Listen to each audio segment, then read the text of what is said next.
Почитувани, мафијата на смртта, поддржана од Филипче, ги чини граѓаните животи. Додека тие профитираат, народот страда. Го повикуваме Фондот за здравствено осигурување да ја објави вистината за екстра профитите на мафијата на смртта и колку секоја година некој става в джеб, а пациентите не го добивале тоа што треба. Го повикуваме јавното обвинителство да не чека и да почне да постапува. Не може цела држава да биде заложник на една веледрогерија со блиски релации со опозицијата.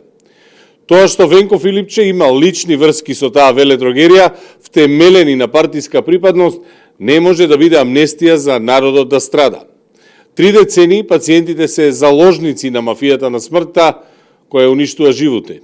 Ниту Венко Филипче, ниту мафијата на смртта предводена од веледрогеријата доктор Пановски не можат да бидат над законите. Одговорност за долгогодишното испумпување на пари од Фондот за здравствено осигурување и клиниките мора да има. Потребни се одлучни мерки да се заштитат пациентите и граѓаните во целост.